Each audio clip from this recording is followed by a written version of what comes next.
Welcome back to the deep dive. This is where we take your source material, your articles, notes, research, and we really just pull it apart to find that blueprint inside. To give you that knowledge a shortcut. Exactly. So you're instantly well informed. And today we are analyzing a really fascinating piece of source material.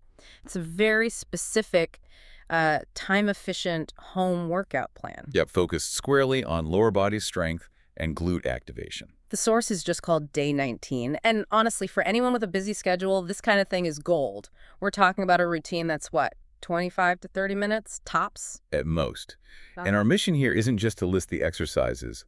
We're going to reverse engineer the programming, the architecture of it. The why behind the what? That's it. This isn't just a random list. It's engineered for maximum impact in minimum time. It hits the glutes, quads, hamstrings, calves, and I think this is key. Balance. And almost no equipment needed, right? Maybe an optional band, but that's it. Right. Which makes the design even more impressive. Okay, so let's unpack that logic right away. With only 25 minutes, every single second has to count, which means the warm-up needs to be, well, surgically efficient. It does. So let's start there. Segment 1, the foundation. It's a rapid 3-minute mobilization sequence. And the purpose here is just preparation, not fatigue. Exactly.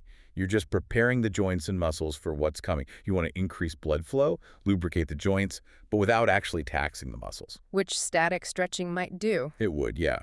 So look at this sequence. First up, 30 seconds of hip circles. You're immediately addressing the biggest, most critical joint in the lower body. Getting that ball and socket moving. Then you go into a full minute of leg swings, front to back and then side to side.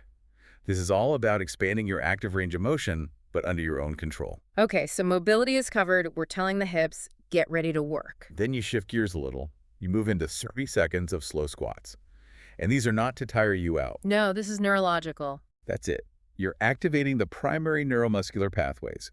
You're essentially rehearsing the main movement pattern you're about to perform, firing up that line of communication from the brain to the muscles. And then to wrap up, the 3 minutes. A 1-minute march or a light jog.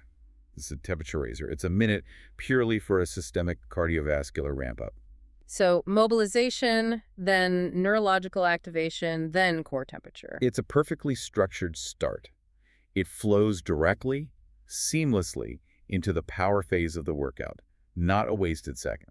All right, let's get into the heart of it then. This is where the programming architecture gets really interesting. The main strength block, what the source calls the core engine. And the structure is key here. Work for 40 seconds, rest for just 20 seconds. And you repeat that for 3 full rounds. That 40-20 split feels very deliberate. It's relentless. What's the science there? That is the very definition of high-density training. The goal isn't just time under tension during the 40 seconds of work. It's a short rest. It's the incomplete recovery during that 20 seconds of rest. Physiologically, after a 40-second burst, your muscles are burning through their phosphocreatine energy stores. Okay.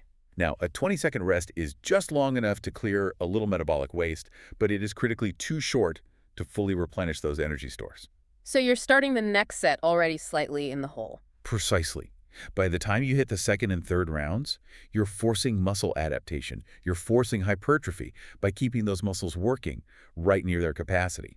That's efficiency through strategic exhaustion. That makes so much sense. Okay, let's walk through the 5 exercises in the circuit, because the order here also shows a very clear strategy. It does. We start with squats. The big one. Your highest energy expenditure move, the most compound movement. It hits the entire lower body unit, quads, hamstrings, glutes. And you do it first while your nervous system is fresh and your energy is highest. You maximize the quality of the most important lift.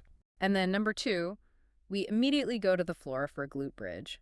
It feels like a deload after the squats, but I'm guessing it's more strategic than that. Oh, absolutely. It's a dual-purpose move here. First, it guarantees dedicated glute activation, which can sometimes lag behind the quads in a squat. Right.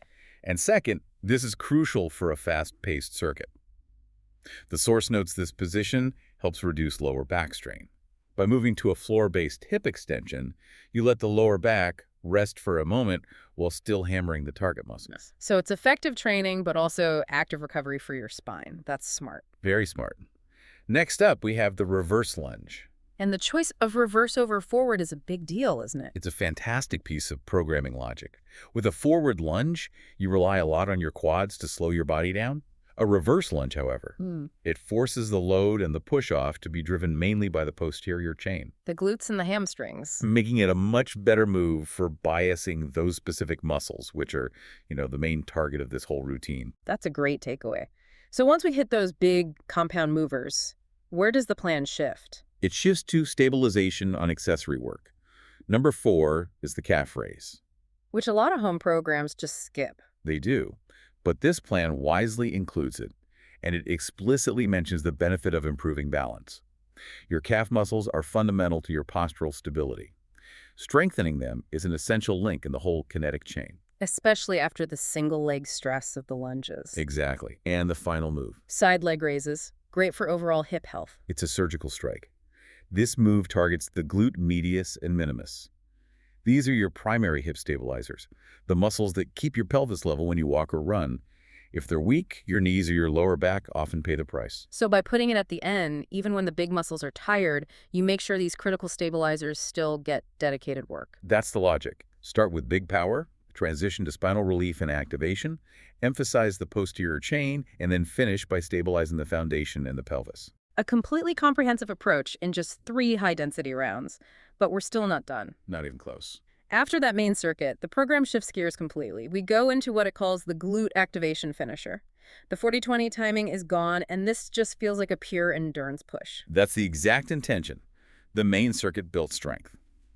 This finisher is designed to fully exhaust the targeted glute muscles, driving maximum muscle fiber recruitment and metabolic stress right before you cool down. And the structure is brutal. Yeah. 30 seconds per move, and crucially, no rest between them. 0 rest within the round. You do 2 full rounds, but you only get a 1-minute rest between round 1 and 2. That lack of recovery is what pushes the muscle right to its edge. And the moves are the classics: donkey kicks and fire hydrants. Your primary isolation tools.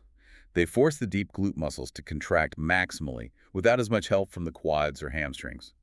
You're really leveraging the fatigue you already built up to get an even deeper level of activation here. I am curious about the final element, though. We had glute bridges in the main circuit, but the finisher uses a specialized version, the glute bridge hold. Why a static hold and pulse instead of, say, adding weight? That's a fantastic observation, and it gets right to the heart of what a finisher is for. We've already worked on structural strength. The goal now is deep muscle fiber activation and endurance.